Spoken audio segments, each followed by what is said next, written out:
Hello. Well, it was a pretty good week, don't you guys think? The Canadian men's national team off to the semifinals for the first time since 2007 after a comprehensive win over Costa Rica. Canadian women's national team went undefeated in their group and are into the Olympic quarterfinals. And your Toronto FC undefeated in 4 straight matches. This is a rather celebratory edition of Waking the Red Weekly presented by Footy Talks. Then my name is Mitchell Tierney. Ahead on this week's show, of course, we'll chat at length about both national teams and the latest on Toronto FC. Jeffrey Pinesker, Michael Singh. Wild week of football. Doesn't look like it's slowing down anytime soon. It gets even crazier this week. Wild week of sport, man. Who's actually awake here? I mean, I lasted until what? I think the men's semis in surfing, and then woke up about 2 hours ago on the couch. Nobody bothered me. I guess I fell really asleep. I know you two got up for the Canadian women's national team because I saw how busy the Slack chat was while I was sleeping. So yeah. I'm wondering which one of us may fall asleep in the middle of the show. I'm My guessing laptop might be the first one, Jeff. I'm having some technical difficulties here. Let's call it. Mike, watching you get ready in 15 nanoseconds while we were doing the WTR opening was amazing. Like watching you zoom your camera and set everything up. You are a pro star at this, my friend. How's your weekend? How's everybody's weekend? Yeah, so I just missed like what you just said because my laptop cut out again. But it was all right. I was kind of making fun of you. I was chirping at you a little bit, but we'll ignore good. it. We'll ignore it. The laptop knows. Yeah, I got it fixed though. Everything seems to be back in order. Sweet. Weekend was great. Such a jam-packed action of, Canada soccer, TFC. Jeff, you and I did a Twitter Spaces that went on for about almost 2 hours just because there was just so much to talk about, right? Just overall, I think we can all come away from that weekend with, TFC winning. The Canadian women's national team are through. The Canadian men's national team are through to the semifinals for the first time since 2007. There's just so much buzz right now happening in Canada soccer. I know I've been asked personally just to do a bunch of hits for a lot of media stations, and I feel like I've done more hits in the last 2 weeks combined than I have in probably my entire career, just because there's such a buzz now around the country, really, in Canada soccer. Yep. Yeah, it certainly is, and obviously that buzz is manifesting itself, and a lot of players on both national teams, but specifically the men's national team right now being rumored to move or change locations. And we have one happening right before the show. Mark-Anthony Kaye moving from LAFC to the Colorado Rapids for $1 million in general allocation money, a 2022 international slot, plus incentives as part of the deal. Colorado also get LAFC's 2022 first round super draft pick. This is a bit of a surprise one for me. The Rapids, of course, 4th in the MLS Western Conference. They're a good team, but I thought Mark-Anthony Kaye's next move would be to Europe. So seeing him move to the Colorado Rapids is a bit of a surprise. I also don't think they gave up that much for him. They gave up $1 million in allocation money, international roster spot. Is that it? And the super draft pick. Can't forget the super draft pick. Well, no, they got the super Colorado draft got pick the as well. super draft pick. Colorado got the super draft pick. Oh, wow. That's honestly a great piece of business right there for Colorado. I think all of us here are really high on Mark-Anthony Kaye. He's really started to come into his own, and I am, perhaps the depth at LAFC is kind of what won here. But I am shocked, really, at this move and the fact that he was able to go for a relatively cheap price. And this, like as Mitch said, I thought his next move would probably be overseas. I thought he's a player that can net maybe a $2, $3, $4 million transfer fee. And I'm surprised, but hey, fair play to Robin Fraser's Colorado. I mean, Benedict brought something up which is interesting. Ben says, surely Colorado think they can flip into Europe for more money. Well, why couldn't LA do that? I mean, why does LA? I would imagine LA's probably got better relationships with European teams because of the amount of players, younger players that have been courted all over the big leagues, than Colorado. And I mean, I don't understand that chess move. Like, why why? So the key piece of business here is obviously the allocation money, and let's just make it clear. This is a large amount of allocation money. $1 million in, under the MLS's salary cap. That's a large sum, and you could do a lot for that. And I know LAFC, they're rumored to try and figure out whatever's happening with their third designated player situation. Perhaps this is some allocation money that can go towards that. But $1 million in a summer transfer window, you can turn that into a lot of different players, especially again under the league salary budget, and perhaps with the young designated player rules coming in, the young money signing coming in. Maybe this is more currency for them to head out in the transfer market. And their side, as Jeff has kind of you pointed out, they have a big reputation, so they can attract really talented pieces. Regardless, my question is, who cares? Why bother? Inter Miami had like 27 DPs, and it doesn't seem like people are giving much of a crap about MLS's roster rules. So credit to LA for playing fair, but I don't understand this trade. I mean, Ben is saying LA might want the international slot more than the money, which makes sense. Producer Kev is saying, yes, a trade with lots of caps, and saying Mike knows that's a dream come true for me. I know. Kevin and I have been talking about that for a while. And Graham said something that I wanted to pair it on, which is I still wonder if Fraser will be coming to Toronto. That was my immediate first thought, because that rumor came out that Fraser is about to re-up with Colorado, and a MLS team approached him to maybe sway him, and we all know who that MLS team was. I'm wondering if that sort of puts a stop on TFC's pursuit of trying to convince Robin Fraser to come back and take Greg Vanney's mantle after a brief Chris Armas and Javier Perez interlude. What do you guys think? We'll see. I don't know. I don't know if Toronto sees that team, but we'll find out. I never want to turn Jeff's rumors down on this show, man. I never want to just say no, because you never know. But that is a maybe a bit of a stretch. Who knows what'll happen? I don't think this trade affects that by any means, though. I don't think. Well, if we need to bring 2 bags of money to Colorado, because if we can get Mac and Robin Fraser, that would be, let's do it. Yeah. That'd be amazing, man. Yeah. Yeah. Two more things on this trade before we should probably move on. The international slot is in 2022, which is interesting. That means evidently they won't be doing anything with that this year. And the other thing is we don't know if there's potentially a sell-on clause that has been negotiated within, which some deals have. There better be. Colorado. Yeah, that's a good point. We'll see. Yeah. We'll see. But as we've said, Mark Anthony Kaye, far from the only Canadian who's probably going to get paid and probably going to move to new clubs soon after just another really strong performance from the Canadian men's national team against Costa Rica in the quarterfinals of the Gold Cup, the first time that Canada's won a game at that round since 2007. And look, we can talk about Sivanu Estakio a whole bunch. We can talk about that incredible Junior Hoylett goal. For me, the thing that stood out to me most, and which was massive in terms of that week off Canada had and everything else, was the defensive performance. No shots on goal Costa Rica had that whole game. You saw Canada. I was a little worried when they were playing even some of the corner kicks. Like they had maybe 4 guys in the box. Everyone else was back. But there was a real commitment from this team and organization to defend in transition that I have never seen before. There was one time when I think it was a 3-on-3 and Costa Rican guy got held up for 2 seconds, and all of a sudden it's a 3-on-8 or 3-on-9. Canada's all the way back. So, that's the kind of thing that will win you matches in this next round in September, which is really what our eyes are towards. And obviously a massive performance from Canada, as we've said. Outstanding.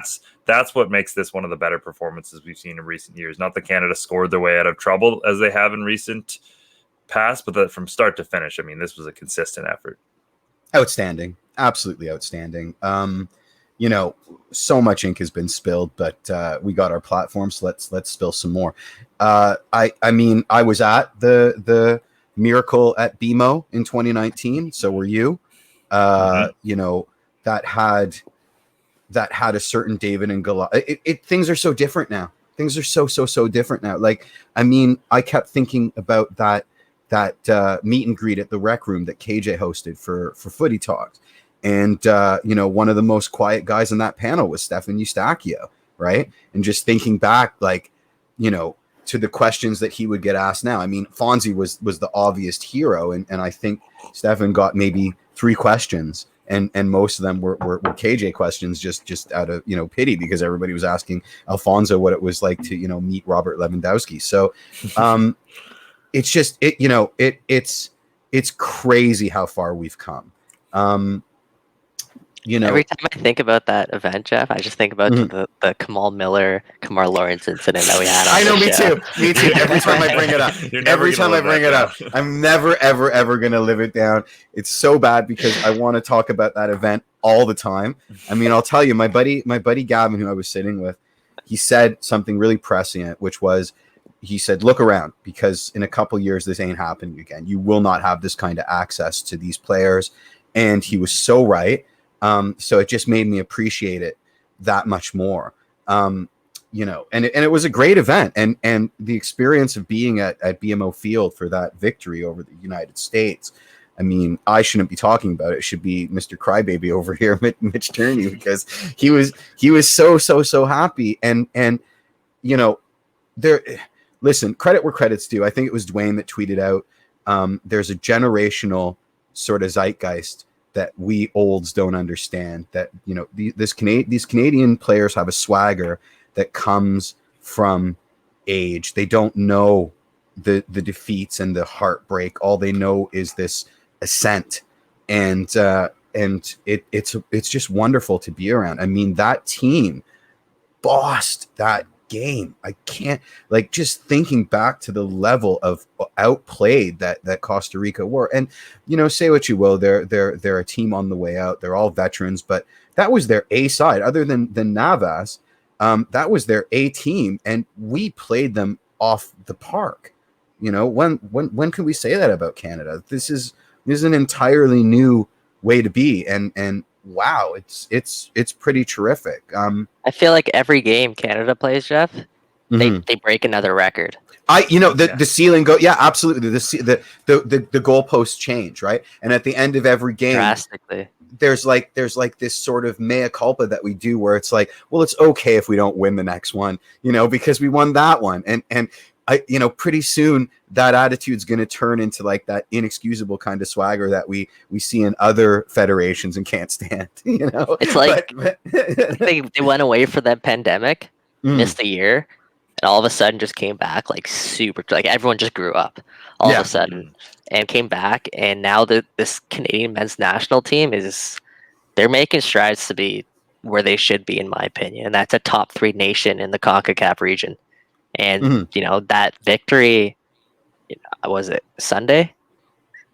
Yeah. Sunday, right? Sunday, yeah. Sunday, yeah. The victory on Tokyo Sunday. Here, so. Really. Yeah, exactly. That victory on Sunday, it just, it not only, made me feel good about Canada's odds moving forward. Obviously, they have a big test ahead of them, taking on Mexico, who is very hungry, by the way, and obviously coming off a Nations League final loss to the United States, and they're desperate to get back and win some silverware. But it also gave me a lot of hope in World Cup qualifying, because when you think about it, we don't have Alphonso Davies, we don't have Jonathan David, we don't have Kyle Larin, we didn't have Io Akinola, we didn't have Scott Kennedy, obviously Atiba Hutchinson, and some other names there. Scott Arfield, if you want to throw him in the mix. There's several names there who we don't have our first choice goalkeeper. Like, there are several names there that you can just throw into the mix that are probably automatic starters on this men's national team. And Canada are still finding a way to get the results.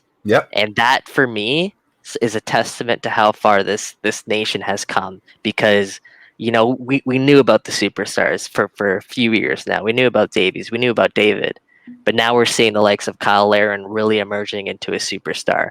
We're seeing some depth pieces, like you mentioned there, Leamington, Ontario native Stephen Estakio. He's coming out, man, and he is an absolute baller. only 29 years old. He still has his best years ahead of him. 24. 24. Is he 24? Yeah. Okay. Yeah. Even better. Even better. Jonathan Osorio, man, this guy is looking like we've watched Oso obviously for years, but he's looking more comfortable on the grand scheme of things on the big stage. Mm-hmm. Kamal Miller, I gotta commend him because that guy is an absolute baller there at the back. He's a tank there with his tackles. He's a no nonsense kind of defender, and he has pace too, which is so important. He was a fullback converted to a center back, and he's really taken it in stride. And I thought he was just outstanding. Obviously Steven Vittoria joining the mix. I can go through this whole roster. I haven't even mentioned Richie Larea or Tejan Buchanan. Mm-hmm. We can go through this whole roster right now. And I think from literally back to front, there are pieces on this team to get excited about. And that's Absolutely. something we haven't ever been able to say. So just Tesho looked good, man. That last little spell there. He looked good. I mean, if he has to lead the line in this Mexico tie, I hope he comes out looking as switched on as he did in those minutes at the end of that game, because he looked good and he was just a little bit off and I do think we're going to miss Cava, especially against the Mexican side. I really do. I mean, he's tailor made to play against Liga MX players in CONCACAF, but Tesho looked good and. What more praise can we heap on Tejan Buchanan? It's ridiculous. I mean that, his finishing boots aren't quite there, but if that's the least of your problems, I mean, you're smiling, right? Like, I wouldn't say they're not there though. I wouldn't say they're not there. I think he has that in his locker. No, absolutely he has that. They're not there yet. Okay, I correct myself. Yeah. He needs to develop that. Yeah. Good point there, Jeff. Just building off that, obviously the one blemish, maybe two blemishes in this whole match, even though it was probably one of the best matches ever by a Canadian men's national team side, was the yellow card picked up by Lucas Cavallini and the yellow card picked up by Steven Vittoria, which means that neither player will be able to play in the semifinals against Mexico, which, this squad's already depleted. I listed a lot of the injuries already and people missing. Who steps up here, guys? Who steps up for Steven Vittoria? Who steps up for Lucas Cavallini? Jeff, you mentioned their Tesho. Is there another name perhaps besides Tesho that perhaps, can get their way into that starting 11, or is it his job to lose? Well, I think he's already in the starting 11 and his name starts with a J and ends with a Hoylet. So I think he's going to impress again, playing on the shoulder, causing terror. As long as you've got that three-headed attack of the Tejan, Tesho, Junior, I think they'll complement each other. So I do think that's the attack that starts on Thursday. Yeah, I think Tesho's the best forward for what Canada needs to do, and that's if they get under pressure, like Tesho can hold up the ball and play to those Tejans and Hoylet and those kind of guys off of him. You could go a little more small ball if you wanted to and go Tejan and Junior up front, but the risk obviously would be that, while those guys are great technical players with the ball at the feet, like they're not winning the ball in the same way that Tesho can. So obviously, as we've said, I think Cavallini is a massive mix. Is there a more CONCACAF player on Canada's roster than Lucas Cavallini? And like this would have been a perfect game for him against, a lot of players that he would have played against regularly in the past couple of years. But I do think Tesho's the best option. But I did want to pick up on something that Mike, you said, and I think this is probably the prescient thing coming out of this game is the fact that there wasn't JD and Alfonso on the field, and you could kind of get the feeling over the past couple of years that maybe this Canada team and all of its ascendancy were tied to JD and Alfonso just having two really, really good players, some of the best players in the region. But what this Canada group has proven is that, yes, those guys are leading the charge, but they're also raising everyone else's level at a significant margin. And we've seen, even a guy like Osorio, again, Osorio's 29, Estakio's 24. I think Osorio's learning a ton of stuff from playing beside someone like that. This team is just making itself better and making all of the different players better as a result of, belief, as a result of how good some of these guys are. So that's what really excites me going into John Herdman. We got to shout out Johnny H. I think it's also a testament to the kind of manager he is, the relationships that he develops with his players. How many times did we hear brotherhood in the post-game pressers from you know what I mean? And that's important because that's his buzzword. Well, I mean, it's a good buzzword, right? And if you've got everybody willing to run through walls for this guy, we're in great shape. We're in really good shape. I had a question. So, Estakio could have played for Portugal. Do you think he would have played for Portugal? Do you think he's good enough to be a first teamer on for the Portuguese national team? Not right now. I think he'd have to have a major move even higher than the ones he's rumored with, and then had some consistency. Like, this Portuguese team is quite good right now. This might be one of the best ones we've seen certainly in our lifetime since the Figo years. So no, I think he made the right decision, certainly playing from Canada for more than just the fact that he is playing for Canada. But I will say, I mean, Estakio, obviously, John Herdman recruited him. He's probably not even playing for Canada right now, or who knows if he would be if Herdman's not there. You hear the same thing with Io, right? Like, yeah, it's pretty clear Herdman's got them to buy into a system. He's got them to buy into a shared mentality here, and obviously it's really transforming what this national team is capable of in terms of the player quality and everything else, and just the belief in general. So yeah, certainly credit to John Herdman and what he's been doing. Canada, of course, playing in that semifinal at 10 p.m. Eastern at Energy Stadium in Houston, Texas, against Mexico. 8 hours it's late. It's late, but I'm cheering it because it's not 4 a.m. So continue your thought. Yeah. 8 hours later, Canada. Sorry, go ahead. Just to put that Portugal thing to bed, like Renato Sanchez, he can't even get it to the Portugal starting 11, and that's one of the best up and coming, youngsters at the holding mid position. So I think Estakio would have been really tough in there to crack that roster, and I think he definitely made the right decision based on the experience he's getting here with Canada and the run of play that he's getting. And obviously he stepped up proving himself, and I think he's marginally perhaps, but he's probably boosted his transfer value even slightly at this tournament. Because absolutely and he's in the shop window now. I mean, what we've heard, the usual run of like upper third tier to second tier European teams as potential destination, he may have cracked the top tier. If he wins player of the tournament, he may have cracked the top tier, and he has a shot. He has a shot. If Canada go on, they go on, who knows, make a deep run, then he's definitely probably maybe Buchanan. They're all going to end up at Besiktas with the team. every last one of them. Aaron's just there. You. I'd like you and you and you. But that wouldn't necessarily be the worst thing if our guys are playing club football together year in, year out. That'd be special. As long as they don't get sick of each other, that might that might happen. But yeah, I mean, you can only heap superlatives at that performance. It was wonderful to watch that Canadian men's national team do their thing, strut their stuff, not back down. Meet Costa Rica and better them. Especially given the struggle that the U.S. men's national team had with Jamaica in their quarterfinal.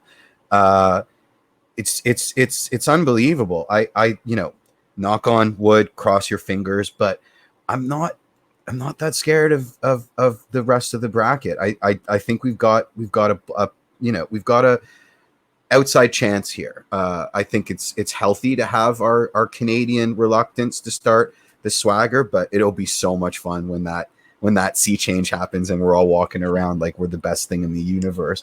And it's like, well, Steven Estakio, whatever. He would so cares if he made Portugal starting 11. He's our guy, and Portugal can't have him. You want to move on to the ladies? Sure, yeah, the Canadian women's national team. I mean, part of why we're also docile on this week's show is the fact that they played at 7 in the morning. That's going to get worse. They're going to be playing at 4 in the morning.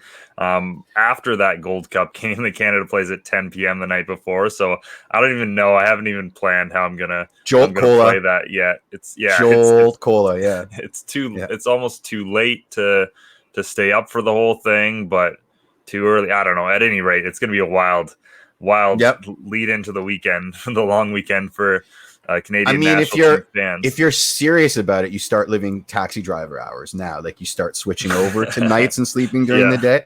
I'm not kidding, but anyway, it's a slog, and your circadian rhythm goes off, and it's nuts, and you struggle. So what's our guys? Yeah, talk to me. What do you make of this women's national team's performance through the group stage? One win, refresh me on the record. Yeah, one win, 2 draws. They obviously started off the tournament with a draw against Japan. I think it was a 1-1 draw, and then they got the 2-1 win over Chile, and then the 1-1 draw again today against Great Britain. So, Mitch, I know you watched some of these games. Well, what are your thoughts overall on the team's performance so far? Yeah, I mean, I think it's probably been better than I was expecting, to be honest.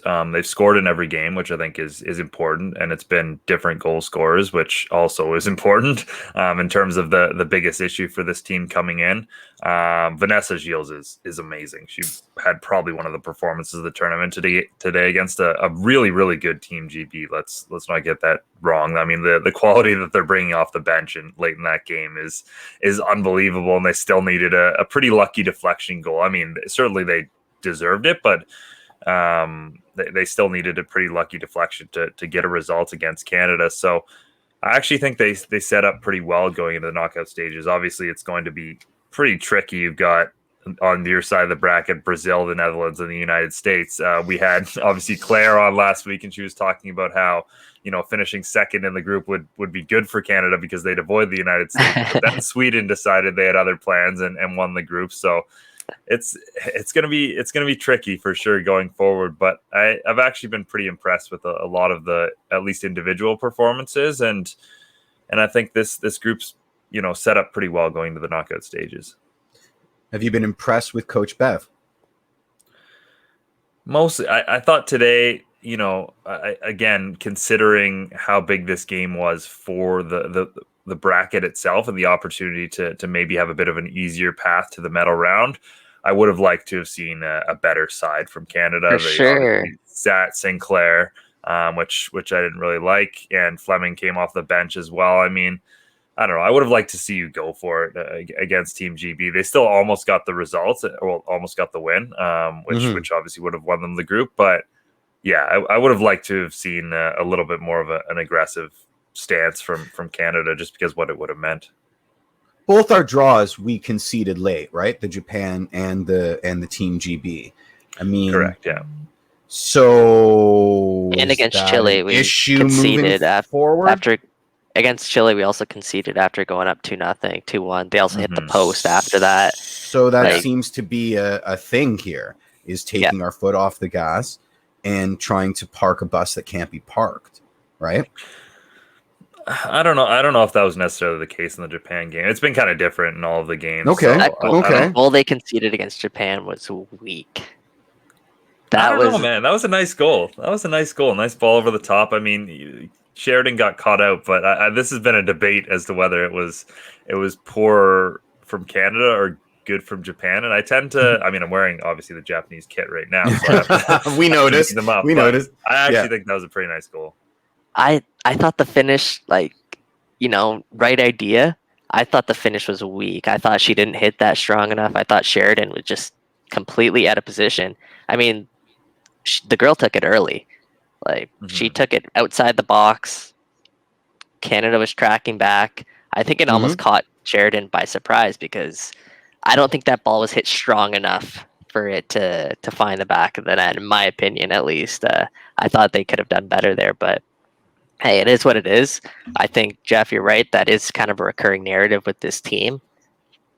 They keep conceding after going up early, and against not goal dangerous. Oh, sorry, I didn't mean to interrupt. Continue. No, you're good. Against a team like Brazil, that you're going to get paid. I mean, they're going to make you pay. They're a team that is very talented, and especially in a knockout game where, you concede a late goal heading into extra time. Yeah. That takes the wind out of you. That takes the wind out of your sails, right? So they got to really lock it down there. What I do like is the way that Bev Priestman really set up for this tournament. She faced a lot of top tier sides heading into this tournament. They prepare themselves for this stage exactly, which they've gotten to. They face, the teams like the Netherlands, Japan. They faced Brazil a couple of times. They faced England, Wales. Like, these are all good nations that they prepared against. So hopefully that translates now moving forward, and really they put out their best there on Thursday. Yeah, and they played Brazil, as you mentioned, a lot in the recent past, so that's good as well. Have we won? I don't think we've no, but you still have obviously have the experience against this team, so there's going to be no real surprises when you're playing them. So that in itself is a positive. And I will say, obviously, the late concessions are a bit of an issue, but Canada scored first in all 3 games, which I think is a positive going forward. And I think that is something to build on, obviously. It is, but it feels like 1 step forward, 3 steps back, doesn't it? At least on paper. I mean, I'm going to be honest with you. I like my sleep, so I've missed our friend of the show, Dr. Rustad. I hear she was incredible. I see some of the highlights. I mean, during the day, it's all repeats of the stuff that happened. So I've seen a lot of highlights. It gives me pause. If we've played Brazil 4 times, and we haven't beaten them 4 times, and we keep rolling out the same basic identity, does it matter that we've played them 4 times? I want to see what I will say, Jeff, is that they've looked better each time they've played them. And I thought that's all I want to know. Yeah. And as the most recent time they played Brazil, I thought they actually outplayed Brazil, which is drastically different from the She Believes Cup when they got played off the park. Yeah. So Brazil, and Brazil also hasn't seen Canada's best side, where everybody's in the 11, everybody's playing. Kadisha Buchanan missed all of those matches. Ashley Lawrence, was forced to miss one of those matches. So I think we still don't know exactly what this matchup will look like. That being said, yeah, Jeff, it's never good when you look back on the past and you're like, we haven't found a way to beat this team. That obviously doesn't bode well for their confidence, but hopefully they can look within the performance. And I thought overall in that, like I said, the last performance they did well, and that hopefully they can build off that and, get over that hump, get over that mountain and move on. Yeah. And we'll find out, provided our alarm clocks work. I have full confidence that you'll be up to watch it, Mitch. I have zero confidence that I will. I'm telling you that right now. Before we move on, just quick question: who's been your standout player for the women's national team so far at this tournament, Mitch? I mean, it's probably still Ashley Lawrence. I mean, another game-breaking play today from out wide.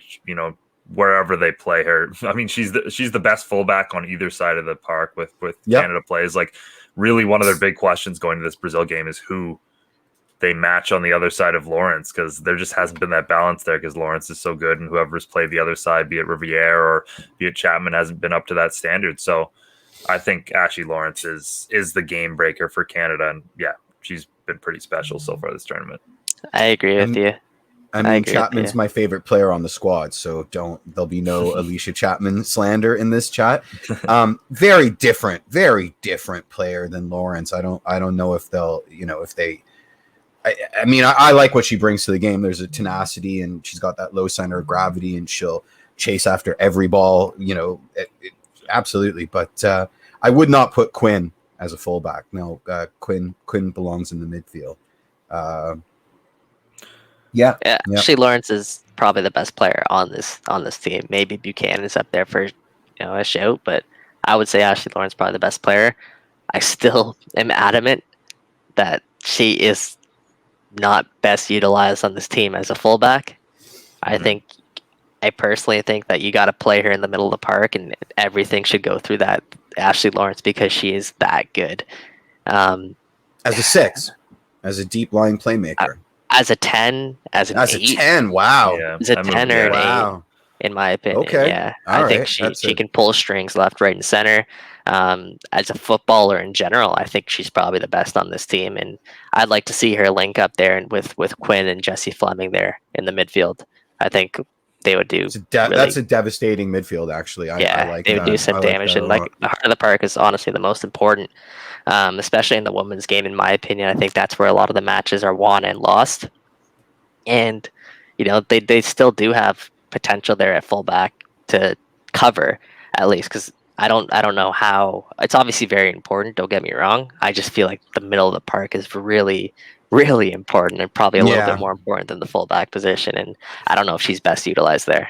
Especially when you're looking for goals and your runs are so chaotic, right? Like you need, if you're just gonna like Timbits to the byline, then you need somebody like a Vasquez or a Pozuelo to just ping balls, maybe like a Mac to play him on the floor. It's not even necessarily like in the final third or going forward.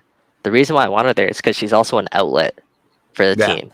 Like, it's easier to get the ball to Ashley Lawrence and have her keep possession when she's in the middle of the park, where someone from the left, someone from the right, wherever it is, can pass her the ball through the middle. They can get the ball to her feet, as opposed to her being isolated there on the right or isolated there on the left, where not always you can find her as an outlet. I think she does such a good job at holding up the ball and connecting with her teammates. I think she's best utilized there in the middle of the park, in my opinion, at least. But we'll see. We'll see how it goes. Yeah. All right. Well, let's move on to some Toronto FC then, and another good week for Toronto, or for the Reds. I mean, 1-1 draw against the Red Bulls, 2-1 win away against the Chicago Fire. I think ideally you would have flipped those, and considering I'm finally getting a win at BMO Field, but nonetheless, I mean, another 4 points in the bank, and that's big moving forward, and obviously the momentum of this team keeps going. For me, the thing that continues to strike me, I think, is the smartest thing Javier Perez has done is just how much back to the basics this team is playing. Everyone's playing when they can. Obviously, the fullback situation is one thing, but when they can, they're playing in their proper position. No one really looks out of place, and everyone's started to look a little bit more confident in their role once again. And I think that in itself is the way you get a team like this back into a season, is not by complicating things, not by trying something wild or new. It's just by sticking with what these guys know best, making them comfortable again, and then you can slowly build off that if there's need to. But obviously with this roster, I think, it's a really good start. Agreed. I was asked this question yesterday on TSN 1050. With each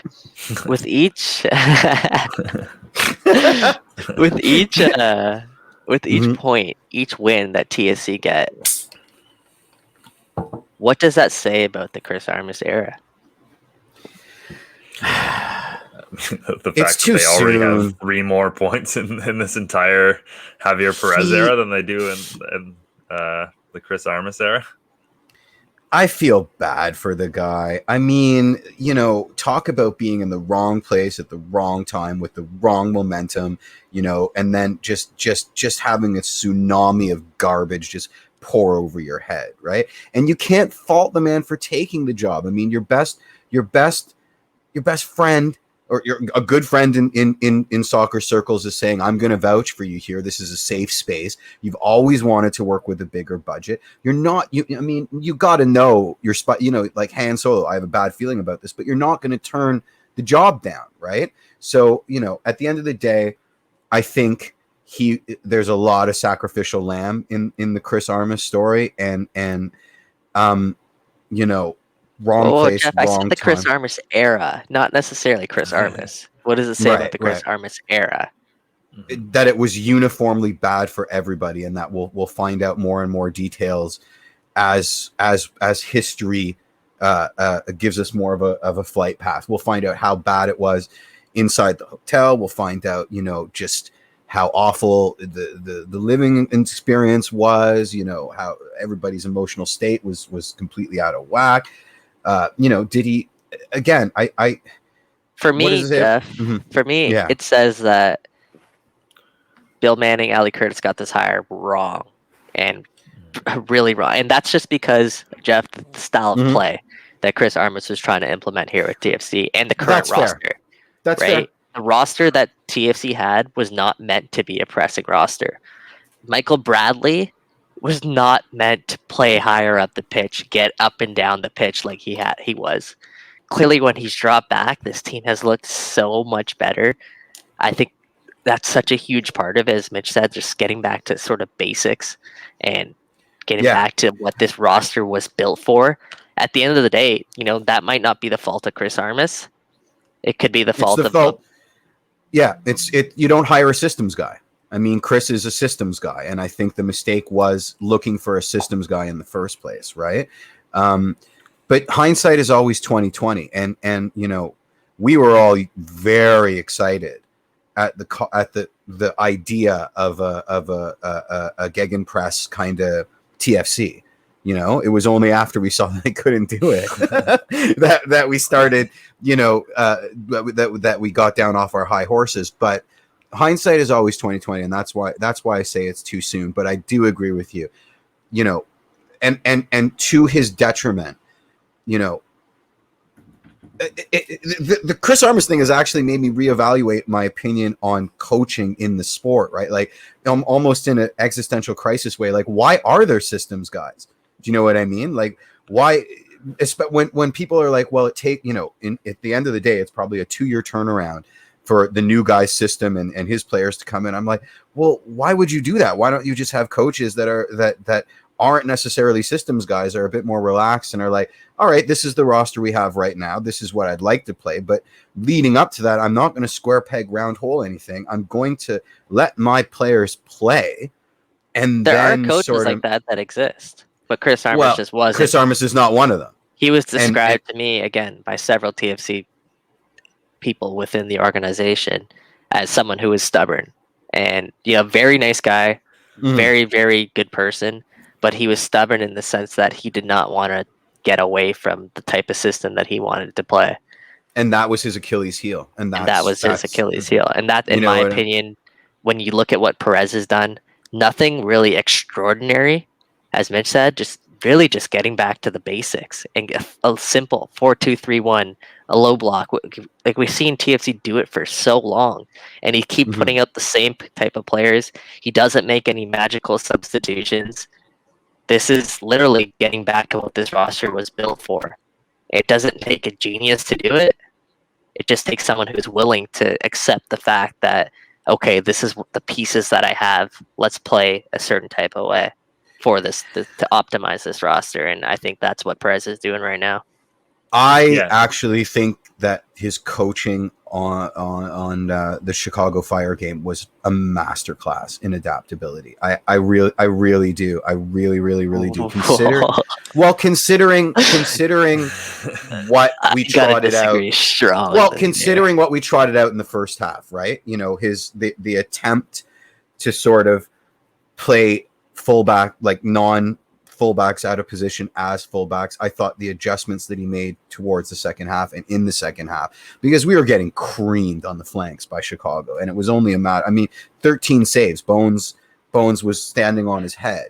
So I do think that his adaptability in the second half is not necessarily getting talked enough about, but I know you're going to shred me, so go ahead. I wouldn't call it. You're at the edge of your seat here. You're like, "What? Stop talking, Jeff." I wouldn't call it a masterclass by any means. I thought TFC, regardless, were played off the park.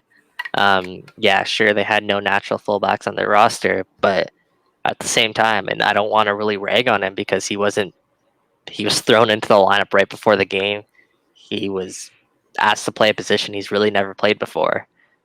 But I thought, for the most part, Luke saying he was left out to dry a little bit there, man.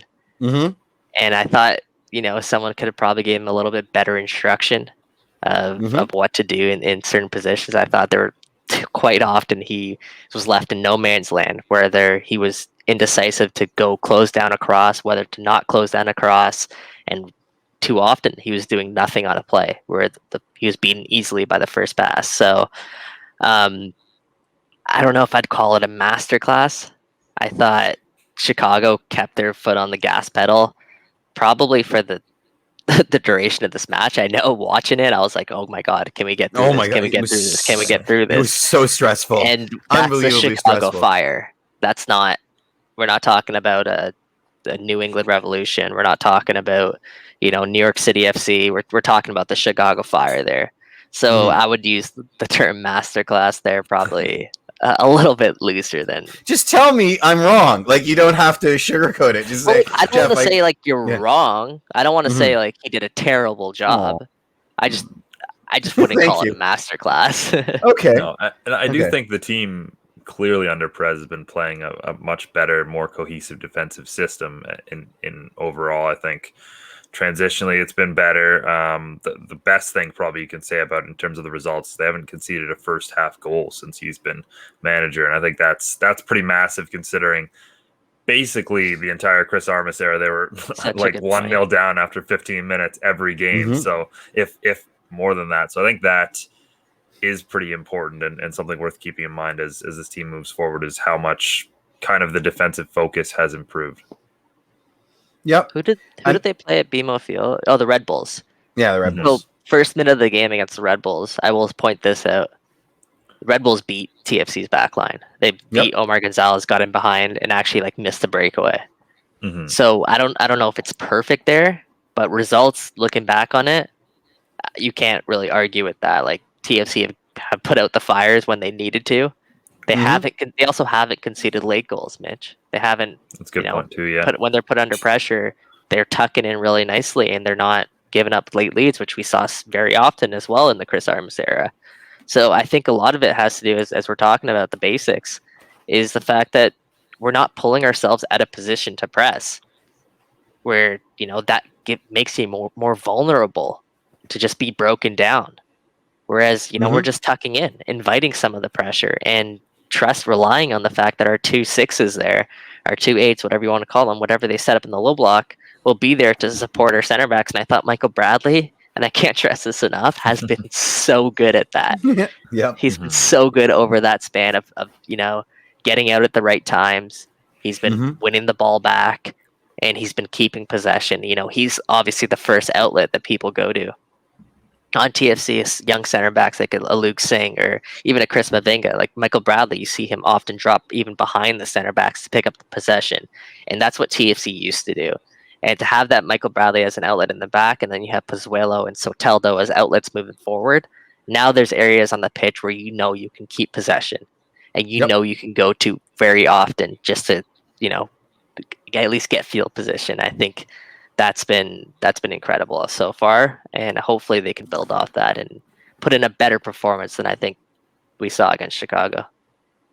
Yeah, and I think obviously the defensive performances have been propped up as well, certainly against Chicago by the play of Alex Bono recently. I mean, even against the New York Red Bulls, I thought it wasn't as obvious of a incredible performance because he didn't make as many of the game-saving stops or the one-on-one saves that we know him to be making at his best. But I think his command of the box has been night and day better in terms of him being aggressive and claiming balls.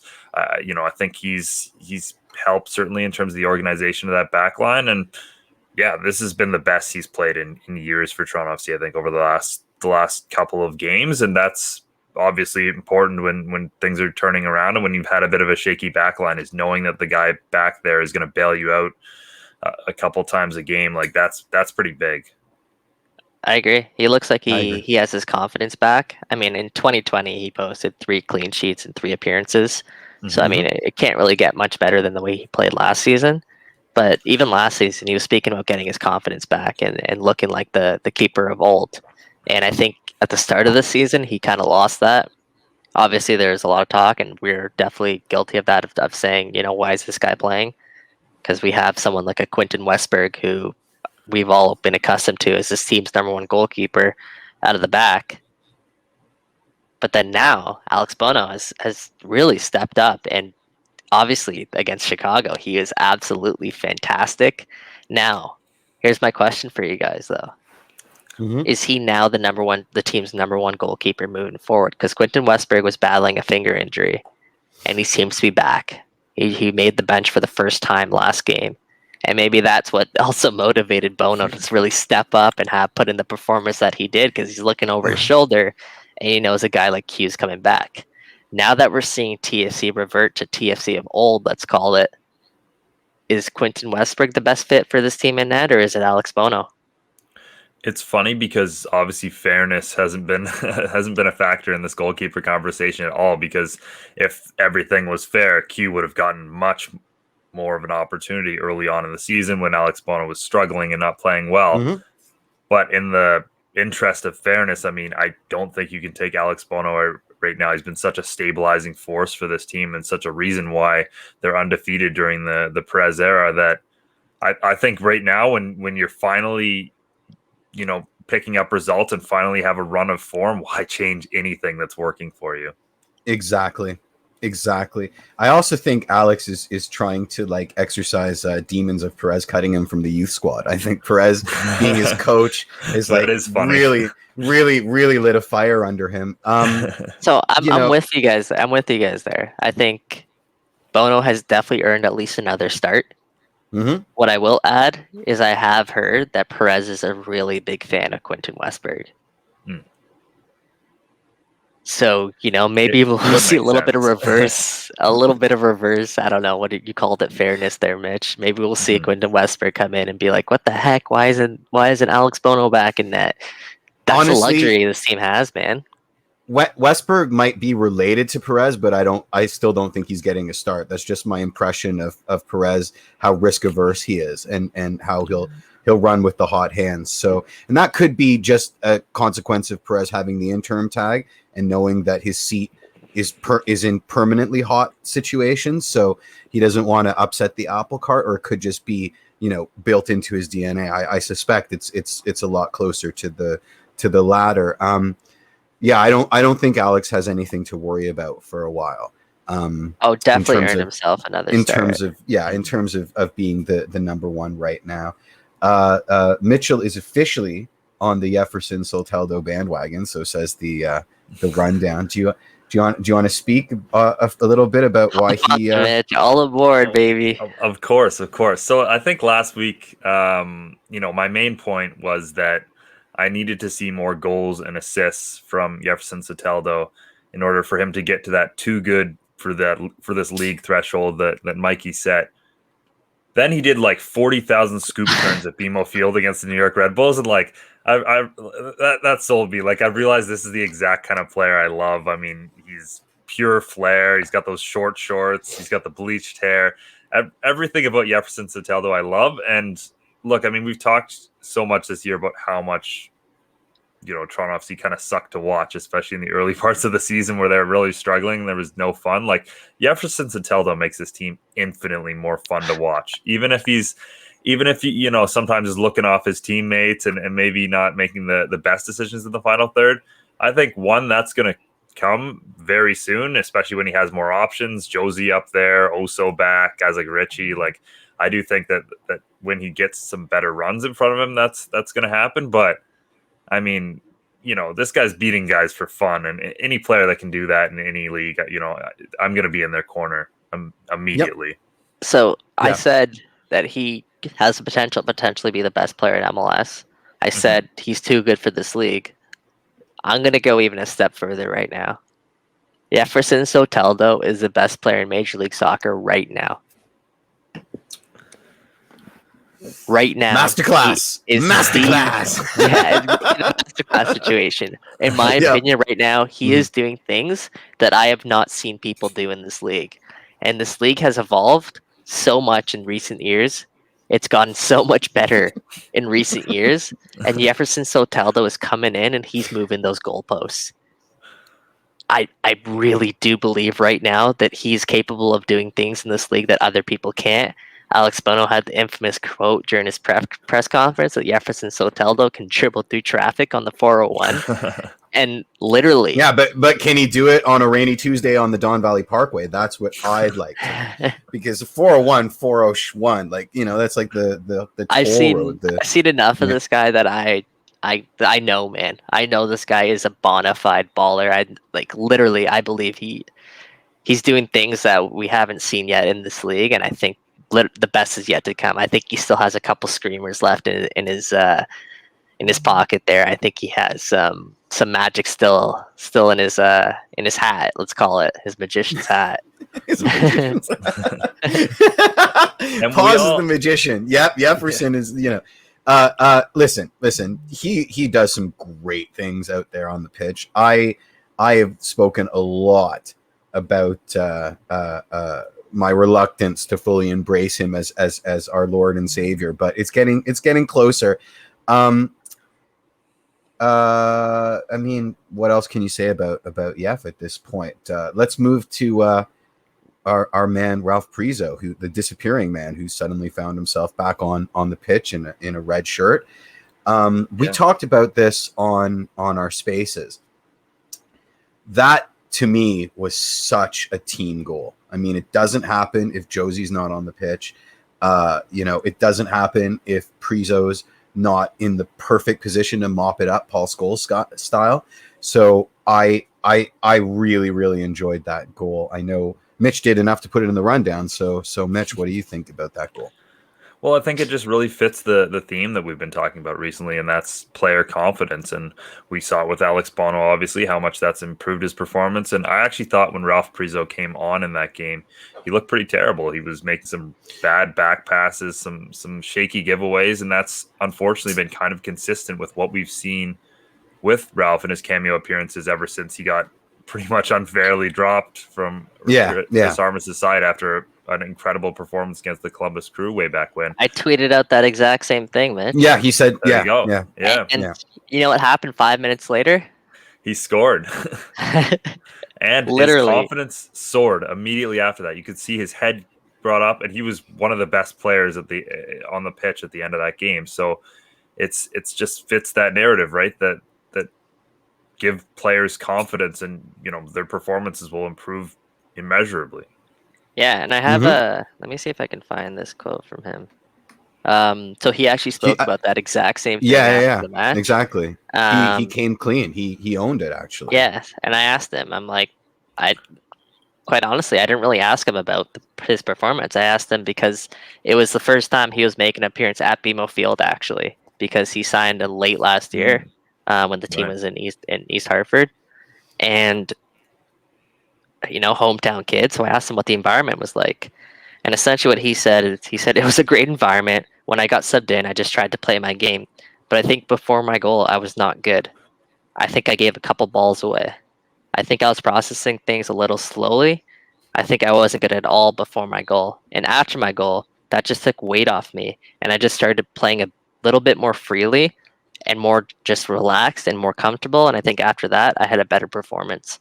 And I think that sums up exactly what we were saying is this guy was putting a little bit too much pressure on himself, trying to get back to where he was before being inexplicably dropped from the lineup. It just, he felt like he needed to prove something out there. And I thought, as he mentioned, he was overthinking things a little bit. That goal happens.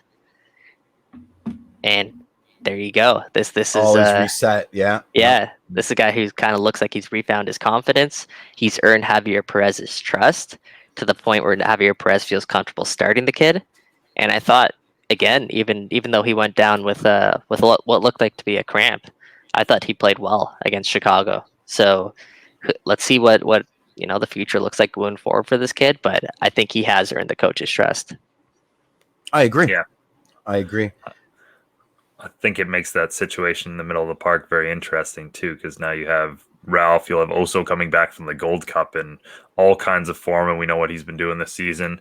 You've got obviously Delgado, who I thought was amazing against the New York Red Bulls, a big part of Toronto FC's late push that unfortunately didn't end in a goal, but looked, about as good as we've seen them play offensively in a while. And obviously Michael Bradley, who's proven to be pretty undroppable in recent years. So that's going to be a bit of a challenge to figure all of that out as well. Of course, you can shift one of them over to right midfield, but other than Oso, I don't think any of them really play very well out there. And even Oso, you don't want him at his best. He's not going to be playing that position. So exactly. Yeah, it'll be an interesting one. And Kamar Lawrence will be returning, eh? He lost to the US last night, so that's going to be a massive addition. That's huge, yeah. For this it's huge. team. What, Justin a fullback? Morrow. Amazing, fantastic. Yeah. We could Justin use one Morrow of those. went down injured in warm up. We got word after that he was carrying a lot, I guess, from playing the full 90s in the week leading up to that match, and he tried pushing it until what Javier Perez called like the very last moment, and they just made the decision that he wasn't going to be able to go out there and really give it his all, so they decided to withdraw him from the lineup. It's what they called as precautionary, but hopefully he's all right. But the fact that Lawrence will be back into the mix, I think, is a very good signal for this TFC team who desperately need fullbacks. Also, we get Zav's back, Captain Zavaleta, as Yvonne reminded us. Yeah, I mean, that could be big, actually. Do you want? Of course, it could be big. Do we want?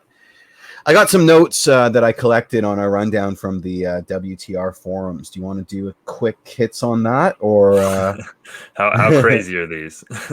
They're not that. Are we getting the that... Jefferson Soteldo skipping out on Venezuela because no. There's nothing. There's nothing that bad. There's nothing that bad. The general consensus. Well, let's start with this. Let's start with Junior Hoylett needs a club. We are a club. He's from Toronto, and he likes all the tweets that we keep putting out suggesting that he should come to TFC. So I'm of the opinion that we just drop a bag of money off at his place and let bygones be bygones and sign him on a TAM deal, priority one. Where do you get that money from? Yeah, with what TAM? What TAM are you talking about? The deal that we make with Colorado for, I don't know, we'll find some TAM. There's no budget right now for Junior Hoylett. So then there's no budget. Like a dirt cheap contract. Yeah, buy the guy a condo. Buy him a condo, the Inter Miami special. The Inter Miami way. That's worked out great for them, by the way. Do we need... Okay, so we have no money. So we're not buying a center back in this window, which is what everyone on WTR is screaming about. I don't know if we're not buying a center, unless you'd have to find ways to move around the salary budget if that's what you feel is the most pressing need on this roster. There are ways to make it happen. Okay. Obviously, I think some money would have to go out for that to happen. I think Junior Hoylett is the most pressing need on this roster, but I am in the minority. I'm sure you would say that Junior Hoylett would be amazing, but at the end of the day, it comes down to how much are you getting the player for, and what's his price tag. And the reality is, there's not enough salary budget right now with this TFC roster. They were tight coming into the season, really tight up against the salary budget, and then they added Dom Dwyer, who I'm not expecting to come in at a lot of money. They added Kamar Lawrence, who I am expected to come in at a decent amount. And they decided to bring in Yeferson Soteldo in the primary transfer window instead of the secondary transfer window, which cost another $250,000 on the salary budget. So I can't imagine this team has much room, really wiggle room to make some moves. Also, they don't have roster space. We don't have roster space. There's people on the roster right now who can't be activated because there's no roster space. So again, there would have to be a lot of pieces going out for pieces to come in, or condos to be bought. So then the next question is, what's up with Julian Dunn and Rocco Romeo? And I actually answered this in the forums, but I think it's important we're not going to scream it from the mountaintops because we're not at training. But at the end of the day, if they're not getting minutes on this with the roster in the state that it is and the defensive woes, that has to suggest something. I'm not going to say that they're not ready for prime time, but the suggestion that they aren't is a pretty strong one at this point. Wouldn't you agree? I actually asked Perez about Julian Dunn. Okay. Last press conference, I believe it was. And essentially, well, I'll tell you this right now. I don't think Javier Perez is a guy who, at this point in time, is going to be going out of his way to play the kids. Mm-hmm. Okay. He's not even a guy who likes making substitutions in a match. Again, Ralph Prizo got his opportunity. Luke Singh's getting played all over the park, which is insane. I mean, it's a weird disconnect. Ralph Prizo got his opportunity because Aro went down injured, and Mark Delgado was forced to shift to right back. Therefore, you had a spot in the center of the park for someone to come in. Luke Singh got his opportunity because there's no other fullbacks on the roster, and Justin Morrow got withdrawn right before warm up, and there's no other option there. So the way that you get the kids into the lineup is really going to be through injury, and that's what Perez said to me when I asked about Julian Dunn. Is Julian Dunn is right in that category of other guys there that are waiting on the bench. Is that be ready? You never know when your opportunity is going to come, and when it does come, try and take it. But Julian Dunn's not taking minutes away from Omar Gonzalez or Chris Mavinga right now.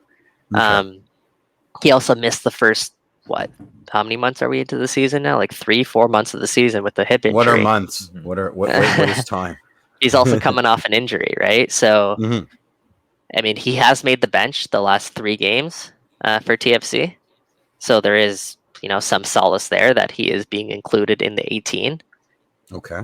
But again, he falls under that category of right now, what TFC need are wins, and it's not the right time to experiment with the kids. So that's what I'll say about Julian Dunn. Rocco Romeo, that may fall under the he's not quite ready yet to be a first team impact player.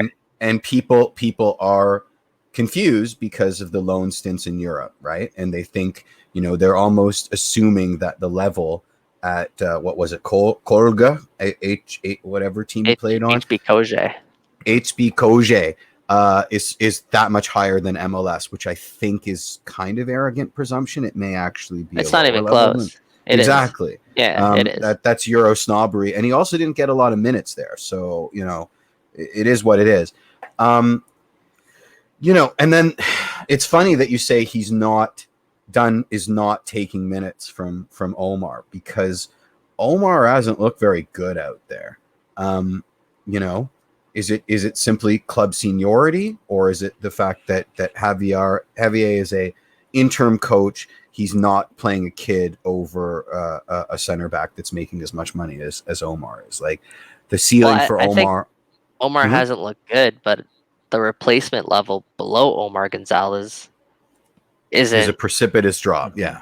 Is it better than what Omar Gonzalez is given right now? Like, that's the question you got to ask. And I don't know that it is.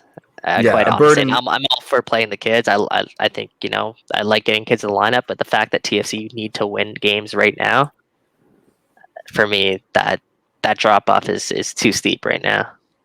And Omar's out there for more than just his obviously on-field performance, like in terms of his ability on and off the ball. Like, Toronto FC needs that leader back there, and no one's going to quite provide that like Omar will. So as much as sometimes he's the guy getting beat, like, he's also making sure that other guys are in their positions and playing the right role to maybe even recover for him when he makes a mistake, or just in general, right? So I think from that perspective as well, with the options you have right now, I don't think you can take Omar out of the lineup.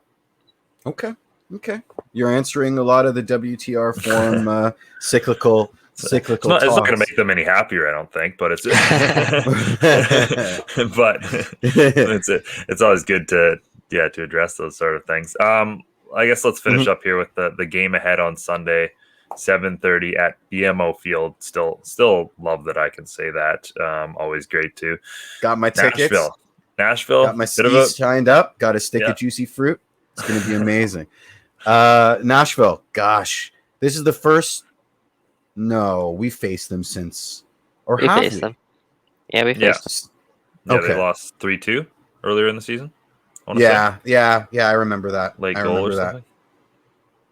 Yeah, I remember. So a bit of a boogeyman team for Toronto FC. I think they haven't beat them yet, so that would obviously be a good one for them to be able to pick up some points. Obviously, a win, I think, is pretty paramount at this point. You need to start winning your home games. We talked about how they picked up the draw at home and again, very strong performance against the Red Bulls, but you got to start winning your home games if you want to get anywhere near the playoff situation again. Absolutely. Nashville's a tough side because their attack's starting to click now. Who is it? It's a veteran, Sapong. Is that their CJ Sapong? I want to say Sapong. I think that's their starting striker right now, and he's starting to click. Canadian Alistair Johnson is a great presence for that team. And of course, is Walker even going to play? Is he healthy? Walker's probably not going to play. We are winning this game. Alistair Johnson's probably not going to be there as well. He's still on. Mm-hmm. Yeah. Wow. So they're doing good, missing a whole lot of guys to international duty. Mm-hmm. Damn. Yeah. No, they're on good form. Solid run of form. So they're second in the Eastern Conference right now. Mm-hmm. I believe that's what they are. And their identity has been for so long. It's just a team that's really tough to break down. Mm-hmm. They're really stingy there at the back, and TFC's biggest worry right now, in addition to, I still would put conceding goals early as one of their biggest worries, but where are they getting their goals from right now, TFC? Obviously, the addition of Soteldo and Pozuelo into the starting 11 help. Dom Dwyer does not look like a player who's goal-threatening at all right now. Nope. So hopefully Josie Altidore is fit enough to start the game and give them some decent minutes there. And if that's the case, then I give TFC a good shot here coming away, and especially if you add Kamar Lawrence back into the mix at fullback, and if Aro's healthy to go, then I don't see any reason why TFC can't find a way to pick up 3 points there at BMO Field. It's an interesting point. I think Josie has to start this one, because if Nashville gets an early lead, they'll bunker and we're doomed. So I do think that it can't be the Dom Dwyer show at the outset to this one. Mm-hmm.